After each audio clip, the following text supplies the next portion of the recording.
What's up, everybody? Welcome to the Bama Standard, guys. If you haven't already, make sure to like, share, and subscribe below. If you guys are watching videos pertaining to Alabama football content, recruiting news, all that great stuff. But as you guys can see here, got my good man on here today, Justin Riley. Appreciate you getting on here. We got some great things to talk about today.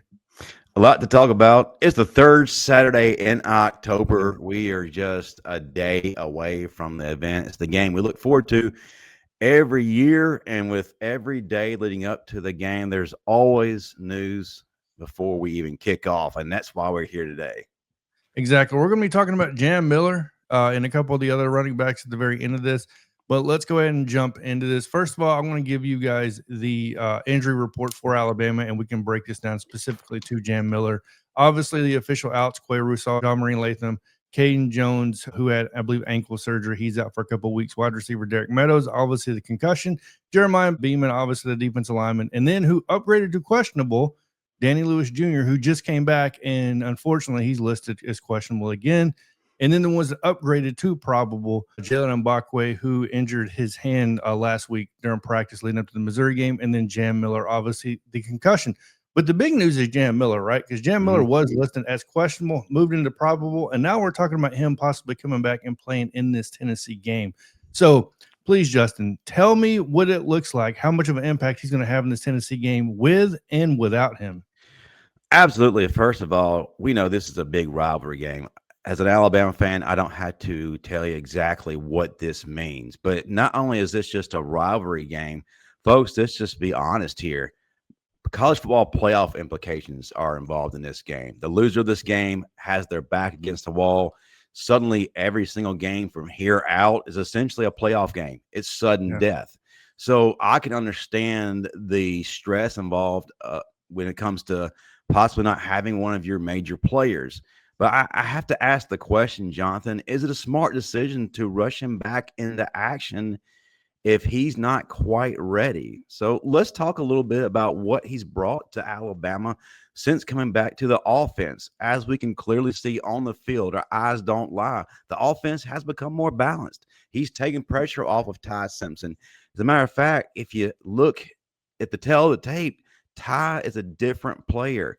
A lot more confidence, a lot more poise, seems more relaxed because he has his guy taking that pressure off of him. And if you look at the numbers, you're probably going to say, now, Justin, this isn't really much of a difference. But I'll tell you anyway, without Jam, Alabama was averaging 123.67 yards per game. With Jam, Alabama has averaged 129.33 yards per game. Not much, you would think, but you have to look at it a different way. While the rushing yards per game only improved slightly with Jam, there's now a threat of a run game. Defenses have to respect it. You also have to look at the stats from another angle as well. As we all know, Ryan Grubb, as the game goes on, tends to kind of veer away from the run and becomes more pass happy. So I have to ask the question again. Is it worth the risk long term, not only for Alabama, but for Jam most importantly? I immediately go back to the Tua Tagovailoa situation in Miami. We all saw what happened there.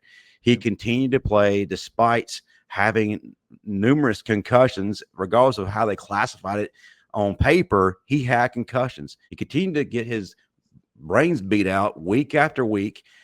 And that's not the direction that we want to go here. Not saying that Kalen DeBoer is contemplating that, but it's a fear. The long-term effects of what's going to happen to Tua, we don't know about. And we certainly don't want to have any long-term effects with Jam. I've seen countless former Alabama players who have suffered from CTE and long-term effects of injuries like this.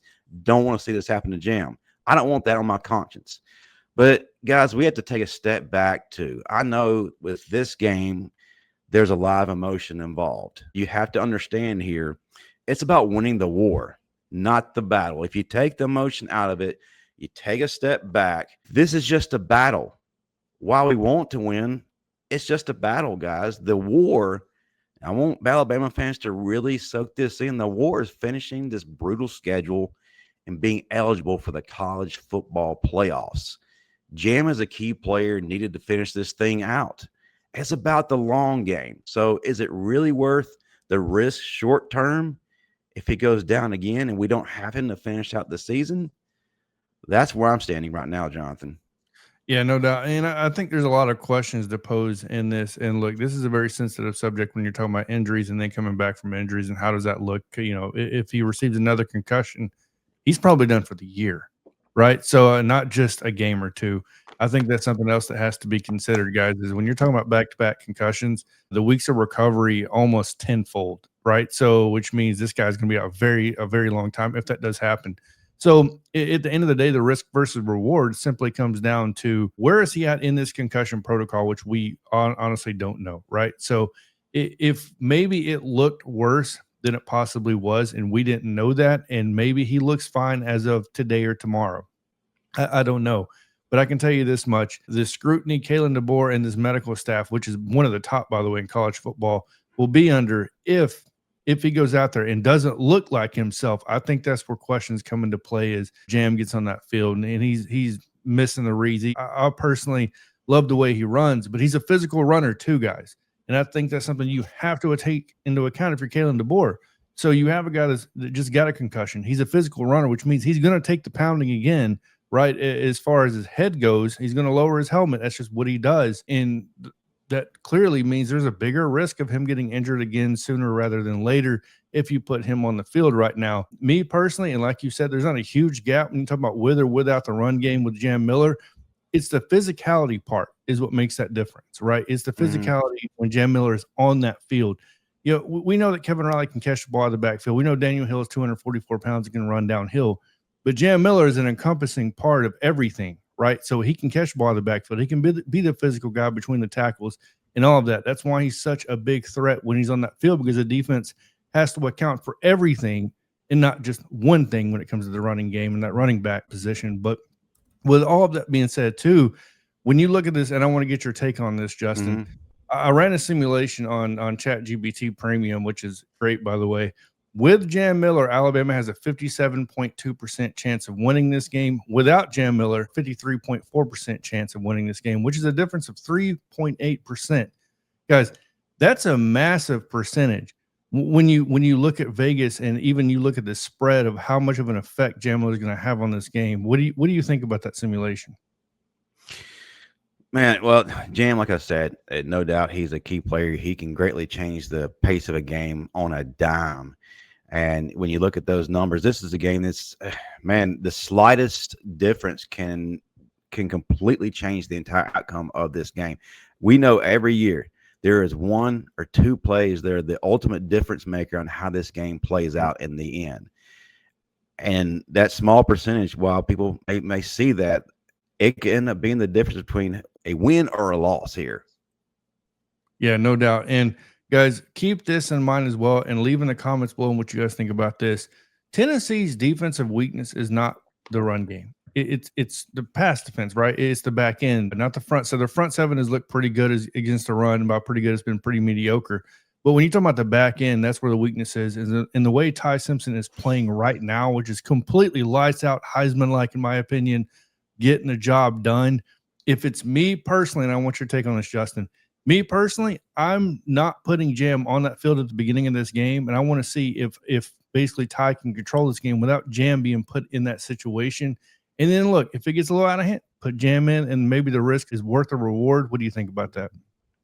Well, it ultimately comes down to the doctors. Do they feel like that he actually can do this? And we know that Jam wants to do it. He's a competitor. I absolutely agree with that approach. It's a little bit better to see how the game is playing out. But really, it comes down to some players other than Jam. As we know, the right side of the offensive line has got to do better.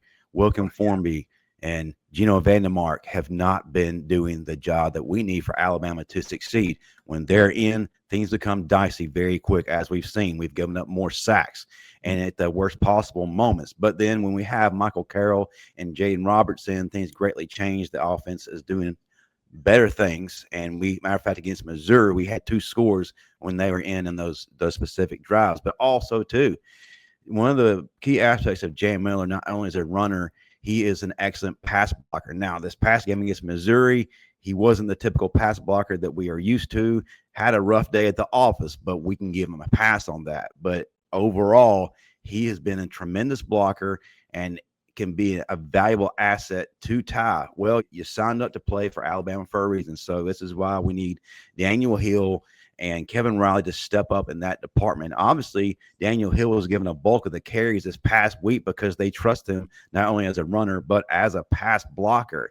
So Yep. this is a coming of age moment for the younger guys to step up. Now, hey, we are in the middle of the season. This is a crucial game.